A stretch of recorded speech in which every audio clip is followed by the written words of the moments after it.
डर का सच्चा एहसास। सिर कटा भूत। मयंक एक मल्टीनेशनल कंपनी में ब्रांच मैनेजर की जॉब करता था।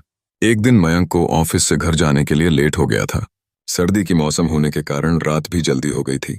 ठंड भी बहुत शुरू हो चुकी थी। रास्ते में चलते चलते मयंक को अचानक एक आवाज सुनाई दी। रुक जाओ! मयंक वहीं पर ही रुक गया और पीछे मुड़ के देखा, लेकिन पीछे कोई भी नहीं था। फिर से वही आवाज सुनाई दी। सामने देखो! जैसे ही मयंक ने सामने देखा तो उसे जमीन पर कुछ चमकती हुई चीज दिखाई दी। मयंक दौड़ के उस चीज के पास गया और देखा तो यह कोई साधारण चीज नहीं थी, बल्कि एक चमकता हुआ हीरा था। उसने वह हीरा अपने हाथ में लिया। उसकी चमक देखकर मयंक की खुशी का पार ना रहा। लेकिन मयंक को कहाँ पता था यह कोई साधारण है या नहीं, बल्कि एक मायावी हीरा है। अचानक उस हीरे में से आवाज आई, अगर तुम्हें और हीरे चाहिए तो इस जमीन को खोदो। इस जमीन के नीचे बहुत सारे हीरे हैं। मयंक खुश हो गया। उसने उस हीरे को अपनी जेब में डाला और जमीन खोदना शुरू किया। करीबन 2 फीट खोद काम करने के बाद अचानक मयंक डर के मारे चिल्लाने लगा। इसके कारण उसका संतुलन खो गया और जमीन पर गिर पड़ा, क्योंकि उस गड्ढे में से हीरे मोती नहीं, बल्कि किसी इंसान का कटा हुआ सर मिला। अचानक वह सर हवा में उड़ने लगा और बोला, डरो मत, मैं तुम्हें कोई हानि नहीं पहुंचागा। मैं तुम्हें बहुत सारे हीरे जवेरात भी दूंगा। बस मेरी बात ध्यान से सुनो, मैं जहां जाता हूं वहां मेरे पीछे आओ।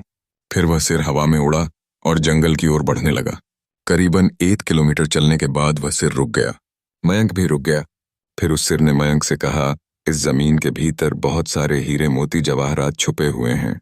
इस जमीन पे खोद काम शुरू करो। मयंक खुश हो गया और उस जमीन को खोदना शुरू कर दिया। खोदते खोदते उस जमीन के नीचे हीरा मोती तो नहीं मिले, बल्कि उस सिर का कटा हुआ धड़ मिला। उस सिर ने कहा, अब तुम्हें एक आखिरी काम करना है, उसके बाद मैं तुम्हें माला माल कर दूंगा।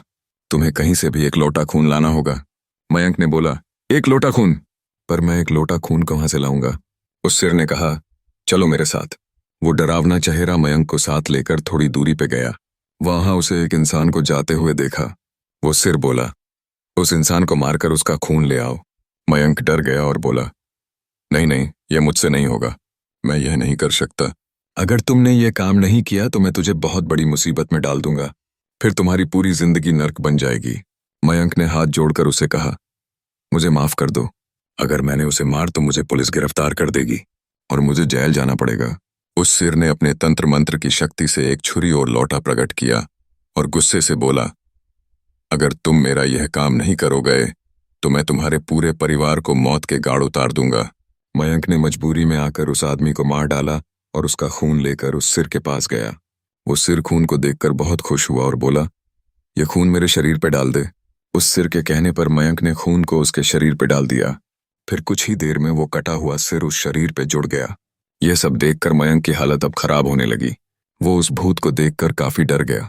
जैसे ही वो भूत जिंदा हुआ तो जोर जोर से हंसने लगा और डरावनी आवाज में बोला, तुमने बहुत बड़ी गलती कर दी कि तुम्हें मुझे फिर से जिंदा कर दिया। अब मैं सिर्फ तुम्हें ही नहीं बल्कि इस पूरे शहर को मौत के गाढ़ उतार दूंगा। डर के मारे मयंक के मुंह से आवाज भी नहीं निकल रही थी। वो अपनी जान बचाने के लिए वहां से दौड़ा, लेकिन उस भूत ने छलांग लगाकर मयंक को जमीन पे गिरा दिया और बोला, मुझे बहुत भूख लगी है, अब मैं तुम्हारा मांस खाऊंगा। जैसे ही उस भूत ने मांस खाने के लिए आगे बढ़ा कि तुरंत ही उसका सिर धड़ से अलग हो गया। मयंक समझ नहीं पाया कि आखिर यह चमत्कार हुआ कैसे। जब मयंक ने पीछे मुड़कर देखा तो एक अघोरी बाबा खड़े थे। उस अघोरी बाबा ने कहा, जब तुम उस आदमी को मारकर उसका खून ले जा रहे थे तभी मैंने देख लिया था और समझ गया कि कुछ तो बुरा होने वाला है। इसीलिए मैं तुम्हारे पीछे पीछे यहां तक चला आया और मैंने अपनी मंत्र की शक्ति से उस भूत को फिर से मार दिया। अब तुम निश्चित होकर अपने घर जाओ। अब तुम पर कोई खतरा नहीं है।